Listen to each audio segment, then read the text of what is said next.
SBC Media. Welcome to the iGaming Daily Podcast, analysing the news from the betting and gaming industry all over the globe, supported by Optimove, the #1 CRM marketing solution for the iGaming market. The sand and the ocean have been left back in Rio after SBC Summit Rio 2024, a great event, but we are back at it in the iGaming Daily Podcast. I'm Fernando, Noodt, your host for today, journalist for SBC Noticias, and I'm back with Isadora Marcante, Isadora Marcanchi, actually, if you are going to pronounce it right, business journalist for SBC Noticias Brazil. Isa, how are you today? I'm feeling very well, Fer. How are you? I'm very, very, very well. I'm forgetting how to English, though, but we will get through the podcast. I promise you will understand every bit of what we have to say because there's a lot of important developments in Latin America over the last few weeks. So we need to get this through you in case you haven't been reading the SBC Noticias and SBC Noticias Brazil newsletters, which you must, and go right now and subscribe to both of those newsletters because you need to be aware of what's happening. But we'll do a really brief summary during this episode. But I mentioned SBC Summit Rio 2024. And Isa, was that a major event or what? How did you enjoy SBC Summit Rio? It was great. I mean, as our first event in Brazil, I was really impressed by the amount of people that show up. We were expecting like roughly 3,000 people and we had more than 4,000. They were so happy and excited to see a big event like this take place in Rio, which is something that the city has never experienced before. An event this big, this organized, and this important to the industry in Brazil. So it was really nice to see a lot of faces that we already used to see in every SBC event, but to see new faces as well, to meet a lot of people that we were talking only like via meetings or via phone. So it was really good. It was an amazing event and the week was just perfect. Yeah, it was perfect. And next year is going to be even bigger because we are moving it to Rio Centro. It's not that far away from where the event was, but this venue hosts more. We expect to hold more than 10,000 delegates in the next SBC Summit Rio 2025. So make sure you attend that. If you didn't, or if you did attend the SBC Summit Rio 2024, you will surely want to go back to Rio. But now it's time to let Rio go for a while and talk about what's been happening in the industry as a whole in Latin America. But before that, let's talk about our sponsor for the iGaming Daily Podcast, Optimove, the #1 CRM marketing solution for the iGaming market. 56% of the EGR Power 50 personalized player experiences with Optimove. And as a special offer, Optimove are offering new clients a free first month when they buy Optimove. For more information and claim the free month, go to optimove.com/SBC, and we will also leave links in the podcast episode description so you guys don't miss your opportunity for a free first month with Optimove. And like I said, moving to what matters to the Latin American people, which is what's going on in the region. And we have very important developments in Chile, which is back at the debate of the regulation for the iGaming and sports betting industry. Let's remember that the bill is kind of halfway there after it was approved by the Chamber of Deputies back in December. And the bill is will allow operators, of course, to get a license in Chile, which they can't right now. They are operating in kind of a gray area. But they will be able to get a license. They will have to pay a yearly fee for a permit on top of a 20% tax on GGR and a 1% responsible gambling fee. This is what's in the text so far after it was approved by the Chamber of Deputies back in December, and it was then sent to the Senate, where it's being discussed by the Commission of Finance. Let's remember that the Finance Commission of the Senate started working on this project, on this bill, back in January, but then they had to stop because the Chilean legislative activity has a recess during February. So over the February recess, of course, they didn't discuss anything because there was no activity at all. But they have just resumed work in March and have been meeting with some key companies, and not only companies, but also organizations over the last few weeks. They have met, of course, with the regulator of Chile, the SCJ, and they also met online betting platforms group represented by lawyer Carlos Baeza, who you might have met over at SBC Summit Latin America back in November in Miami. And they also met with Lotería de Concepción and Polla Chilena de Beneficencia, which are two of the only operators to have gaming licenses prior to this debate. They operate online, but it's like a mixed regime. They are not like your traditional online operator. They also met the Chilean Gaming Association, whose president, Cecilia Valdez, who was also in Miami, spoke before the commission last afternoon. It was just yesterday. If you're listening to this podcast on Wednesday, it was on Tuesday, the 19th. And let's make a stop here and go over what they had to say about the bill real quick. The regulator president, Vivian Villagran, asked for more power for the regulator to oversee the iGaming and sports betting markets, as well as some considerations regarding updates to the land-based casino regulation, who they consider needs to be updated as this new segment comes in and gets regulated. I'm talking about, of course, the iGaming and sports betting industries, and also made some considerations about responsible gambling and other issues as well. She also stated, in opposition to what the online betting platforms are saying so far, that no gaming operation without clear authorization by law is allowed and should in fact be considered illegal. So that will make illegal all companies operating iGaming and sports betting online in Chile, being the only ones falling under the group that is authorized for operating any type of gambling: licensed casinos, Polla Chilena de Beneficencia, Lotería de Concepción, and horse racing tracks. So this is what the regulator is saying, but they are not doing anything to prevent online gaming companies from operating, because they say we don't have enough tools, and the law is not giving us tools to fight these allegedly illegal operations. But on the opposite side of the table sat Carlos Baeza, like I said, lawyer for the group of online betting operators, who claims that there is no provision in the Chilean legal system that prevents the development of online betting. And I'm quoting there Carlos Baeza, who also pointed out that 73% of the countries in the Organization of Economic Cooperation and Development have regulated the online gaming industry, which is why he is calling the Chile to advance in the same direction, to regulate and to go for an online gaming industry regulated like they do in major markets like Europe and other parts of the world, where the industry is already regulated and operators are licensed and everything. He also called to reduce, in that same line, he calls to reduce the tax burden on the segment. He claims that it's an effective strategy to increase channeling, to strengthen regulation and protect the interests of users and tax collection. So he's saying, let's not do some heavy tax rates, because that will lead to an increase in illegal gambling. We need to have a decent, a proper tax regulation, a tax burden for the segment, so that we can strengthen the segment and have a regulated industry that can is favorable for the tax coffers, for state coffers, and can be beneficial both for the private industry and for the state.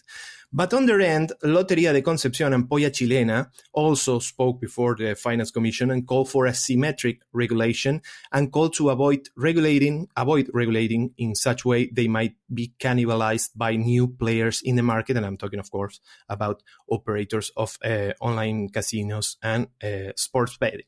And like I mentioned, Casino Association President Cecilia Valdez spoke before the Commission yesterday Tuesday the 19th, and said the country has a chance right now to pass modern, solid legislation, giving the regulator enough tools to properly oversee the industry.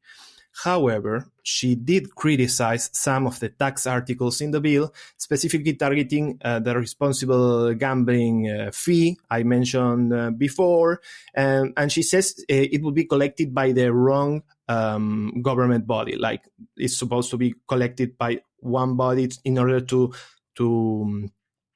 go to actually preventing problem gambling and to finance responsible gambling programs, but instead it will be going to like the general tax body. So it will complicate things for actually financing the responsible gambling initiatives. And she said also that this same tax is unfair because it would be charged only to online operators and land-based casinos, but not to Lotería de Concepción and Polla Chilena, which is actually quite asymmetric in opposition to what Lotería de Concepción and Polla Chilena were calling for, but they will be this would benefit them, right? So we have to wait and see this time in Chile about what's going to happen, if the Commission is going to make any change in regards to that specific topic. But the Commission also met with some government bodies in charge of overseeing tax collection and preventing fraud and money laundering, which are the specialized unit in economic crimes, environmental crimes, cyber crimes, and associated money laundering of the Public Ministry and the Internal Tax Services. These are the two bodies that will be involved, of course, in overseeing the industry, like preventing money laundering and making sure every licensed company is paying their taxes the right way. And they met with the Finance Commission to discuss some issues about the legislation, about the project, the bill, and they said that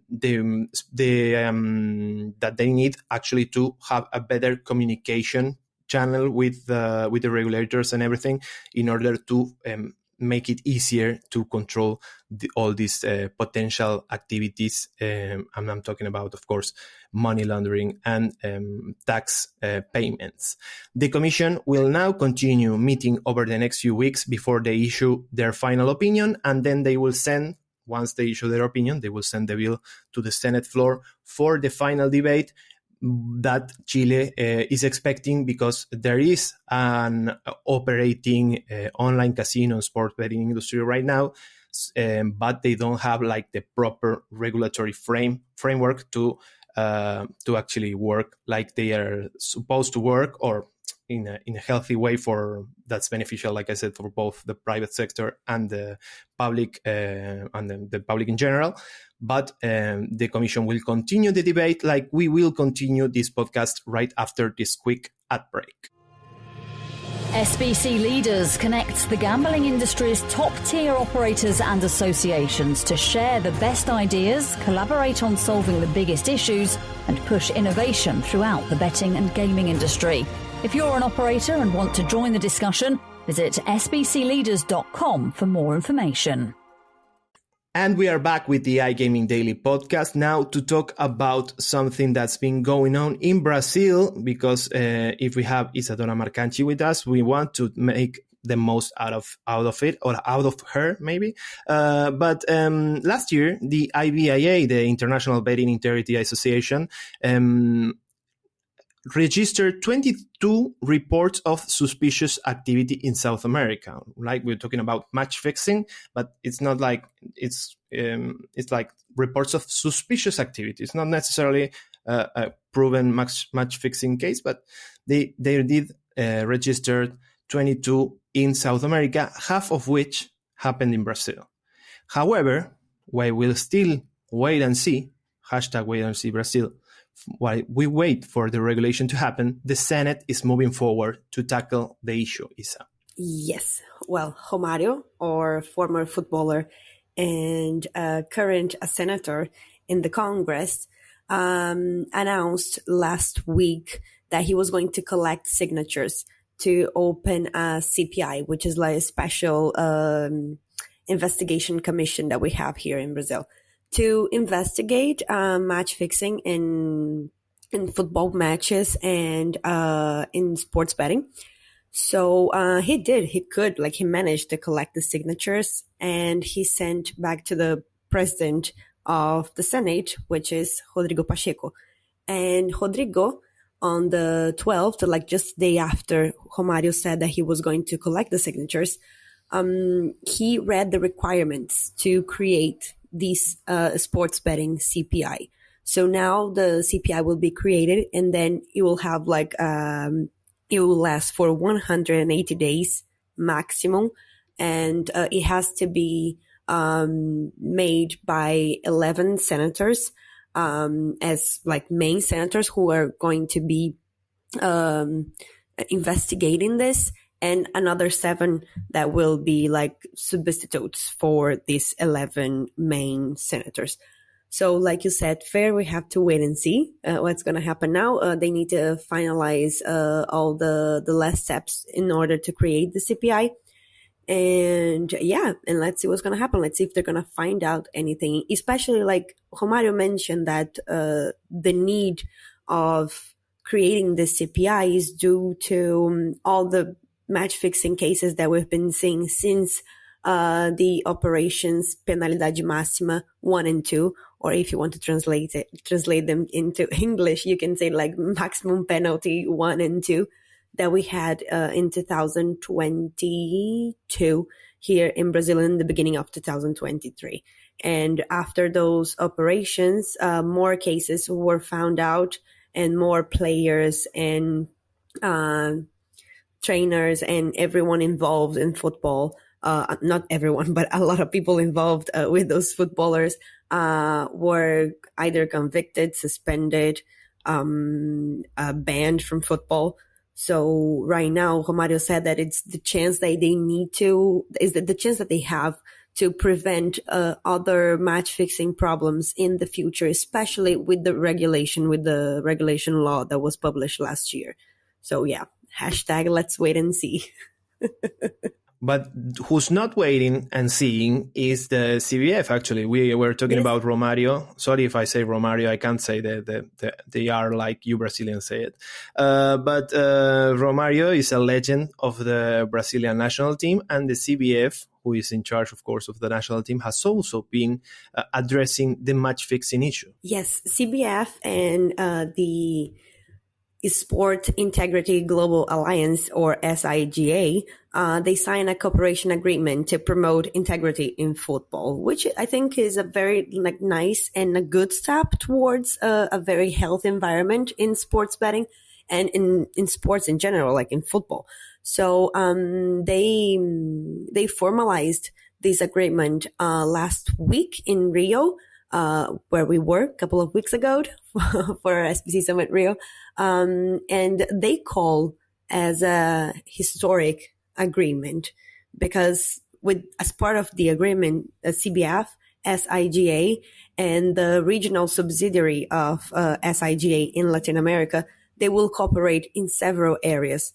And of course, like they want to prevent and combat against all threats to the integrity of football. They want to share knowledge and implement best practice in terms of good governance in sports, financial integrity, and transparency in sports betting, and so on. And they also want, which is really interesting, like in one of their terms, they say that they want to prevent and combat against racism, violence, and all forms of discriminations. So, which is very interesting because it goes away from the scope of only match fixing, but like to prevent every kind of problems that you might have in sports betting and football. So I think it was a very good step towards a healthy environment. And moving away a little bit about match fixing, Isa, you did an interview with BetGoals about the Brazilian market. Why don't you tell us just a bit about that interview? So yes, I interviewed the CEO, and I'm sorry if I say his name wrong because it's quite hard for me to say, but it's like Bogdan Andrić. He is the CEO of BetGoals, and we did a video interview. And it's published on our SBC Notícias Brasil website and our SBC LinkedIn page. as well as on the SBC Noticias Brazil LinkedIn page. And it was a very nice interview. It was nice to see and to know the plans and the goals that BetGoals has for the future in Brazil. They shared with us some of the strategies that they are thinking about on implementing here. They're not going to share everything, of course, especially because the regulation is not 100% operational yet. I mean, we're not 100% regulated in Brazil. We still need to wait for the law ordinances or lovely portarias. And it was really interesting. Like, he shared some strategies, some plans, some goals, what Brazilian players can expect from BetGoals in Brazil. And I can give a spoiler. They are planning on create, build, and deliver localized products, which is really good to have because we know that the players here in Latam in general and in Brazil, of course, are not the same player. They don't have the same taste as the players in Europe or in the US or in Canada. So it's nice to see that the companies are focusing on creating localized products for their customers. Yeah, but that's enough spoilers for the interview. You have to watch the whole thing after you finish listening to this iGaming Daily podcast episode. We will leave the link for the interview in the description, as well as other relevant links. And don't forget to subscribe to both the SBC Noticias Brazil and the SBC Noticias newsletters to keep updated about all these topics. And that is all from us today, but don't log off just yet, because we have payment expert editor Ted Orme-Claye, at the Pay 360 at Excel in London with an update about the event. But that's all for today for us. So let's go with Ted Orme-Claye. Thanks for the introduction there, Fernando. So yeah, I'm Ted Orme-Claye from Payment Expert, and I'm reporting live from the Pay 360 conference in London, where we're a media partner of the event. So just taking a look at it so far, there's been some really high-profile speakers. We've had people from the likes of MasterCard, Visa, PayPal, some really high-profile banks as well, like NatWest and HSBC and Lloyds. One of the big talking points has been quite unsurprisingly open banking, which obviously we've talked about a lot on this podcast as well. Yesterday morning, the keynote speech was delivered by Joe Garner, author of the UK's Future of Payments Review, who talked about some of the his main points from that review, like the regulatory gaps in Britain's open banking infrastructure and the potential of the technology in practice. This is something that's been reiterated across a lot of the panels, and in another speech this morning by John Penrose MP, who really emphasised the need for interoperability between different sectors when it comes to open banking. With open banking obviously taking on quite a big role in betting and gaming, I think this is something that that industry should probably keep quite a close eye on. Obviously, this hasn't been the only talking point, though. We've seen stuff about AI, cryptocurrency, CBDCs. I actually just not long ago had a conversation with Dr. Lisa Cameron MP, who's part of the APPG, the All-Party Parliamentary Group on crypto and digital assets, where we talked about the government's sort of ambitions for the UK to become a leading crypto and digital asset hub, or like a digital Britain, as they're referring to it. So yeah, overall, this has been a hugely varied event hosted by the Payments Association, and I just encourage any listeners to keep an eye on Payment Expert's coverage of this conference. Thank you for listening to today's iGaming Daily podcast, supported by Optimove, the #1 CRM marketing solution for the iGaming market. If you want to find out more about some of the subjects raised today, feel free to explore any of the sites in the SBC News network, or check out the latest edition of the SBC Leaders magazine. Happy reading.